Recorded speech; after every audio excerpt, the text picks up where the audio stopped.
বন্ধুরা, good morning সবাইকে। তো তোমরা সবাই কেমন আছো?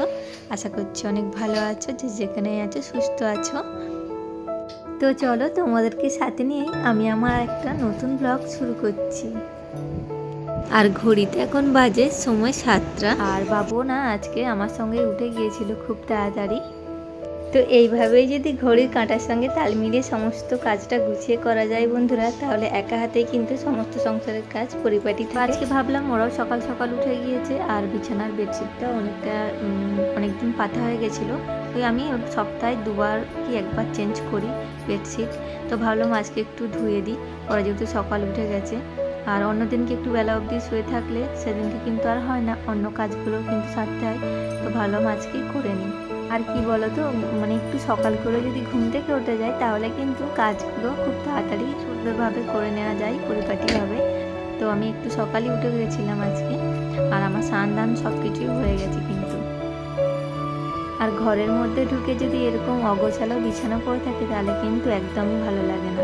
যতক্ষণ না বিছানাটা পরিপাটি হচ্ছে ততক্ষণ মনে হচ্ছে যেন ঘরে অনেকটাই নোংরা হয়ে আছে, অপরিষ্কার লাগে দেখতে। তো বিছানাটা আর যদি সুন্দর করে পাতা থাকে তাহলে কিন্তু ঘরের মধ্যে ঢুকতেও বেশ ভালো লাগে।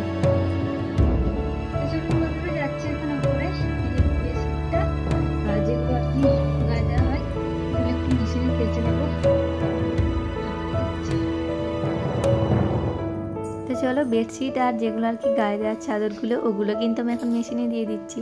তো সময় লাগবে যেহেতু অনেকটাই কাচার জন্য, তাই ওদিকে আমার নিচে গিয়ে কাজগুলোও সারা হয়ে যাবে, আর ততক্ষণে কিন্তু এদিকে কাচাও হয়ে যাবে রেডি। আর এই কয়েকদিন ধরেই না দুপুরের দিকে মানে মেঘলা মেঘলা টাইপ হচ্ছে, আর বৃষ্টিও আসছে, তাই জন্য ভাবলাম একটু সকাল করে দিয়ে দিই। আর এটা না মানে দুটো যেগুলো গায়ে দেওয়ার চাদর ওটা ধরেছিল, আর এই যে বেডশিটটা হচ্ছিল না, অনেকটাই চাপাচাপি হচ্ছিল, কারণ ওগুলো অনেকটাই ভারী। আর এটা আমি হাতেই কেচে নেব। তো চলো ওদিকে মেশিনে দিয়ে এসছি আমি ওগুলো। তো চলো ওগুলো কিন্তু মেশিনে দিয়ে এসেছিলাম, আর এদিকে কিন্তু আমি উপরের রুমটা একটু ঝাঁট দিয়ে নিচ্ছিলাম। তো যতই পরিষ্কার করো বন্ধুরা, কিন্তু ঘরের মধ্যে একটা আলাদা রকমই ধুলো থেকে যায় কিন্তু সবসময়। মানে প্রতিদিন ঝাঁট দাও, সে আবার কিন্তু নোংরাই বের হয়। আর আজকে না বাবুর বায়না ছিল যে ও ডোরা কেক খাবে। তো ওর না এক এক দিন এক এক রকমের বায়না থাকে, কি বলবো তোমাদের। আর এরপর সেটা যতক্ষণ না পর্যন্ত বানিয়ে দিচ্ছি বন্ধুরা, কি বলবো, মানে বলতেই থাকবে মা বানিয়ে দাও, মা বানিয়ে দাও। তো কি করব, আর বানিয়েই দিচ্ছিলাম। তো ডোরা কেকটা আর কি ও কার্টুনে দেখে আর কি, যে ডোরেমন হয় না, ওতেই দেখে ও।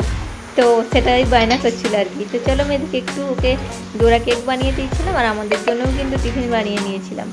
তো কেকটা রেডি হয়ে গেছিলো, আর ওর মধ্যে একটু চকলেট দিয়ে দেবো আর কি, চকলেট সিরাম যেটা হয় ওটাই দিয়ে দেবো। আর যাদের বাড়িতে না এরকম ছোট বাচ্চা রয়েছে তারা তো জানবেই তো ওরা কীরকম ধরনের বায়না। তারও মানে এইসব দেখে না দিলে বড্ড খুশি হয়। তো চলো ওর কাছে যাই, আর সেটা দেখে কিন্তু আমারও মনটা খুব আনন্দ হয়। তো যাই হোক, ওকে বানিয়ে দিয়েছিলাম, তো এখন ও ড্রয়িং করছিল, দেখো অবস্থাটা দেখো। তো চলো ওর থেকে রিভিউ নিই যে কেমন হয়েছে।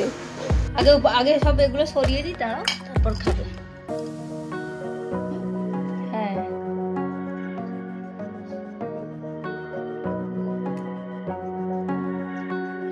ভালো হয়েছে ডোরা কেক।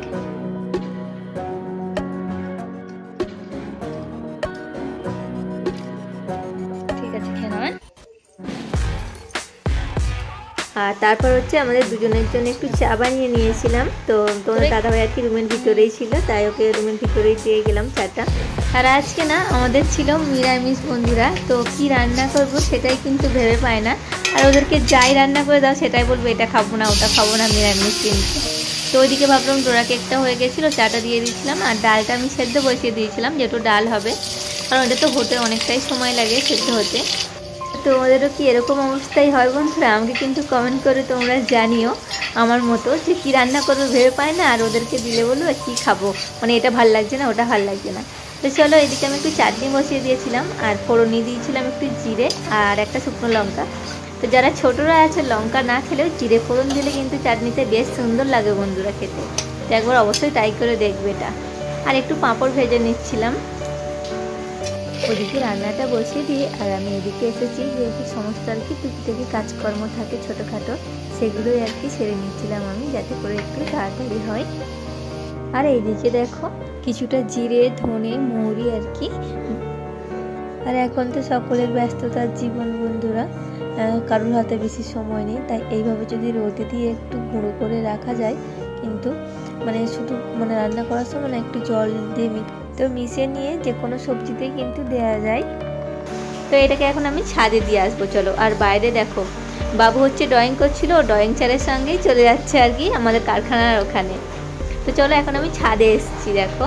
আর বাইরে না প্রচণ্ড আজকে রোদ্দুরের তাপ, কি বলবো। তো চলো এখন এটা ছাদে রোদে দিয়ে যাই, আর মা যখন স্নান করতে আসবে না তখন আমি বলবো এটা নিয়ে যেতে, আমি আর আসবো না। তো চলো এটা রোদে বসিয়ে দিয়েছি। তো ওখান থেকে এসে না বাবুকে একটু স্নান করিয়ে রেডি করিয়ে দিচ্ছিলাম আর কি। ওইদিকে কিন্তু না আমার সব কাজগুলো করাও হয়ে গেছে, এবার বাবুকে খাইয়ে দেবো আর কি। ও এখনও হাতে করে খেতেই চায় না, দিই মাঝে মাঝে কিন্তু ও খেতে চায় না, তাই ওকেও কিন্তু আমায় এখন খাইয়েই দিতে হয়। আর এইদিকে দেখো 1টা বেজে গেছে, আর তোমাদের দাদাভাইকে দিয়ে দিয়েছিলাম খেতে। কী কী বানিয়েছিলাম দেখো, ডাঁটা ঝিঙে আলুর তরকারি, ডাল, চাটনি, আলু ভাজা আর দই পাঁপড় মিষ্টি, এগুলো তো সব ছিলই। আর এখানে আর কি তোমাদের দাদাভাইদের একটু খাবার আর কি রেডি করে দিচ্ছিলাম, ওরা নিয়ে যাবে।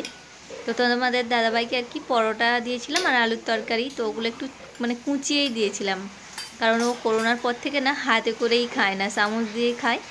তো তাই জন্য আর কি একটু কুচিয়েই দিতে হয়। আর একটু মিষ্টি ছিল আগের দিনকার, সেটা আর কি দিয়ে দিলাম। এখন না সন্ধ্যা হয়ে গেছিলো, আর খাওয়া দাওয়ার পর আমি একটু ভয়েস ওভার দিচ্ছিলাম, তাই জন্য কিন্তু আর শ্যুট করিনি, তাছাড়া সব কিছুই হয়ে গেছিলো। তো চলো বন্ধুরা, এখন সন্ধ্যা হয়ে গেছে, সন্ধ্যে 7টা বাজে। আর এখন আর কি ওই মুড়ি মাখাটা খাওয়ার পর বাবু আর কি একটু পড়তে বসেছিল, ওকে একটু পড়তে বসিয়েছিলাম আমি। তো যে ও এখন পড়ে নিচ্ছে। চলো আমি আমার ব্লগটা কিন্তু আজকে এখানেই শেষ করছি। তো তোমাদের পুরো ব্লগটা কেমন লাগলো অবশ্যই কমেন্ট করে জানিও। আর সবাই খুব ভালো থাকবেন, সুস্থ থাকবেন, দেখা হবে নেক্সট ব্লগে। টাটা।